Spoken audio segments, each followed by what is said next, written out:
Une partie très importante du corps, je dirais la partie la plus importante de votre corps.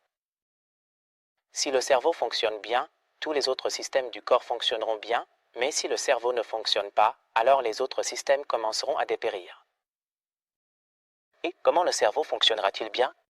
Si vous fournissez suffisamment d'oxygène, si vous fournissez suffisamment de sang oxygéné au cerveau. Aujourd'hui, la pratique portera sur la façon de prendre soin du cerveau et d'améliorer l'apport en oxygène au cerveau. Namaste à tous les yogis. Bienvenue de retour sur votre chaîne YouTube Prashanjaya Yoga. Aujourd'hui, nous allons apprendre comment augmenter le niveau d'oxygène dans notre corps. Restez à l'écoute. Ne manquez aucune étape. Apprenez les techniques et partagez-les également avec les autres. Commençons la pratique. Le cerveau est le chef de tout le corps. Le travail du cerveau est de garder les autres organes en vie, mais en même temps, de se maintenir lui-même en vie. Et pour cela, ce qu'il fait, c'est que le cerveau reçoit la nourriture de la respiration. Plus vous respirez profondément, mieux le cerveau fonctionne car il a besoin d'un apport en oxygène. C'est un carburant, l'oxygène est un carburant. Mais, parfois, à cause de la dépression, à cause du surmenage, à cause de la tension, à cause de tant de pensées, d'un sommeil insuffisant, l'apport en oxygène diminue dans le cerveau et à cause de cela, en conséquence, le cerveau cesse de fonctionner. Et bien, une fois que cela se produit, les autres organes sont affectés. Quand votre cerveau ne reçoit pas assez d'oxygène, que ressentez-vous? Vous vous sentez fatigué, vous vous sentez démotivé, vous vous sentez déprimé. Vous ressentez de la tension, vous ne ressentez aucune étincelle de vie. L'âge de ces organes du corps commence à diminuer lentement, en raison d'un apport insuffisant en oxygène. Comment augmenter l'apport en oxygène au cerveau ou au corps? Aujourd'hui, je vais vous enseigner une technique. Ces techniques ont été créées par des yogis au fil des ans. Nous avons juste besoin de les appliquer, c'est tout. Très simple. Mais le problème, c'est que nous ne le faisons pas. Je demanderai à tout le monde d'apprendre la technique aujourd'hui. Quoi que j'enseigne, commencez dès aujourd'hui, et voyez les bénéfices, puis enseignez-le aussi aux autres, afin que tout le monde autour de vous puisse vivre une vie heureuse et en bonne santé. Alors, quelle est cette technique? Comprendre? Cette technique s'appelle rétention Kumbhaka, ce qui signifie retenir le souffle. Retenir le souffle. Que se passe-t-il lorsque vous retenez votre souffle? Écoutez, lorsque vous retenez le souffle à l'intérieur du corps. Alors, que faites-vous lorsque vous retenez votre souffle? Cela signifie que vous coupez l'apport en oxygène au cerveau, cela signifie que vous n'autorisez pas plus d'oxygène, plus d'inhalation à votre corps. Alors, que va-t-il se passer? Le dioxyde de carbone commence à augmenter lentement, et lorsque le dioxyde de carbone augmente dans le cerveau, que fait le cerveau? Le cerveau envoie un signal au système circulatoire pour envoyer la circulation. Parce que le sang transporte l'oxygène, n'est-ce pas? Donc il enverra la circulation au cerveau. Et pour le recharger, pour donner cette énergie, pour fournir cet apport en oxygène. Et puis il commencera à bien fonctionner pendant un certain temps. Mais, si vous ne vous arrêtez pas, que se passe-t-il? Le cerveau veut plus d'oxygène, plus d'oxygène. Et c'est là que le miracle se produit, lorsque vous apprenez cette technique.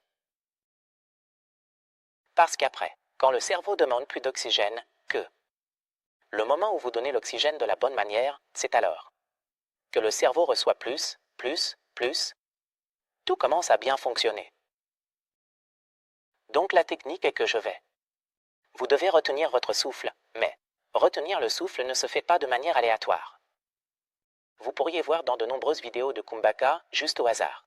Mais cette technique est pour le cerveau et une technique spécifique, étape par étape. Vous devez exécuter ce que vous avez à faire. Vous devez vous asseoir droit, dans n'importe quelle position. Vous pouvez aussi vous asseoir sur une chaise, pas de problème. Reposez vos mains ici. Inspirez par la bouche. Vous faites un bec comme un oiseau. Et commencez à inspirer par la bouche. La question vient. Pourquoi? Pas par le nez? Comprenez pourquoi. Nous avons une vieille habitude. Nous respirons par le nez depuis l'enfance. Nous avons une habitude et cette habitude est développée par nous à cause de nos mauvaises actions. Qu'est-ce qu'une habitude? Nous ne respirons pas, plus profondément, avec le nez. Parce que nous n'avons pas de sensation des poumons en inspirant. Nous sentons juste que la respiration se déplace dans le ventre et nous respirons simplement. Donc, la sensation n'est pas là. Ainsi, lorsque les sensations ne sont pas suffisantes dans les poumons, vous ne respirez pas avec la pleine capacité des poumons.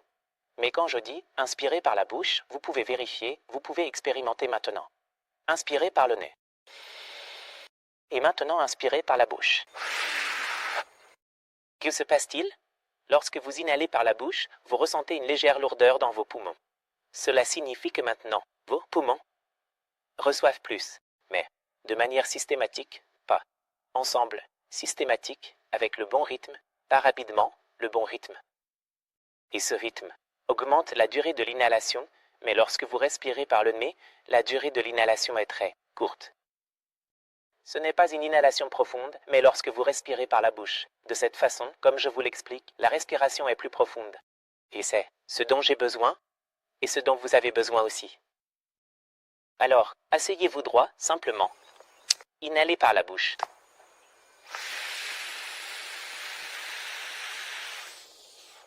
Après l'avoir inhalé, je veux que vous reteniez votre souffle sous votre ventre. Je ne veux pas que vous reteniez le souffle sous votre poitrine. Retenez dans le ventre. Retenez 15 secondes pour les débutants, 30 secondes pour ceux qui sont expérimentés et ceux qui peuvent rester plus longtemps. Retenez ici.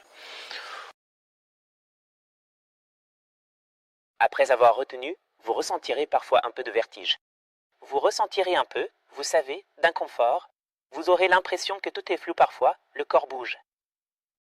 Pas de problème, restez là. Et ensuite, une fois que vous sentez que vous ne pouvez plus rester, vous expirez toujours, par la bouche, mais de la même manière. Ce qui se passe lorsque vous expirez par la bouche, vous prolongez votre expiration à l'expiration et l'inhalation devient plus longue. Et c'est ce dont nous avons besoin exactement. Recommencez, inhalez.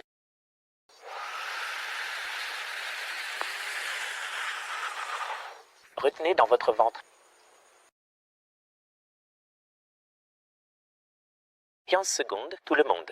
Inhalez.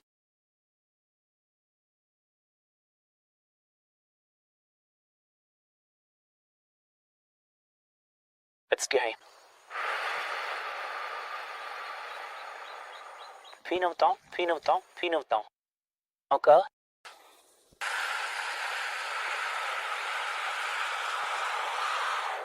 Expirez et sentez que le souffle atteint.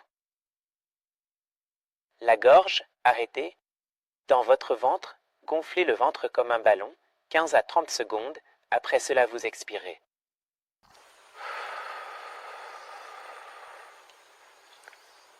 Donc, cette technique, vous devez la faire.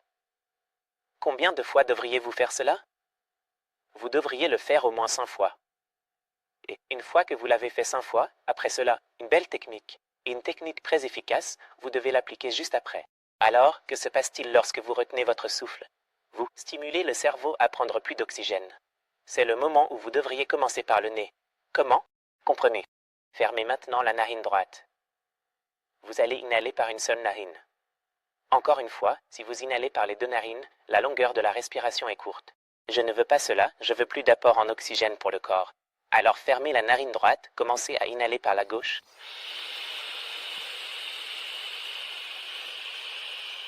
Atteignez le sommet puis expirez par la droite, longuement. Inspirez à nouveau à droite. Expirez à gauche.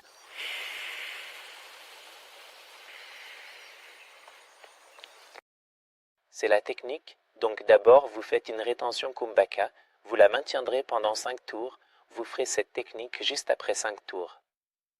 Vous ferez Annulom Vilom, pour ceux qui ne savent pas comment faire Annulom Vilom. J'ai mis le lien de la vidéo dans la description. C'est la vidéo Narishodhan où j'explique ce qu'est Annulom Vilom, ce qu'est un Narishodhan. Cette technique, vous devriez la faire, alors combien de temps devriez-vous faire Annulom Vilom?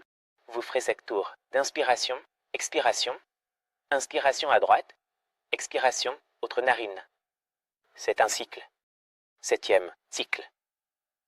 Donc d'abord Kumbhaka, retenir le souffle, de la manière que j'ai expliqué. Puis le 7e cycle d'Anulom Vilom. Les 2 pratiques, chaque matin. Une fois que vous ferez cela, une fois que vous commencerez à maintenir la régularité de la pratique, vous verrez comment le cerveau fonctionne, positivement. Comment le cerveau aide les autres organes à bien fonctionner. Votre corps sera en bonne santé. Toute votre vie sera en bonne santé. Quels sont les avantages? Le premier avantage, il améliore la mémoire, surtout pour les enfants. Parents, s'ils regardent ma vidéo, offrez ce cadeau à vos enfants.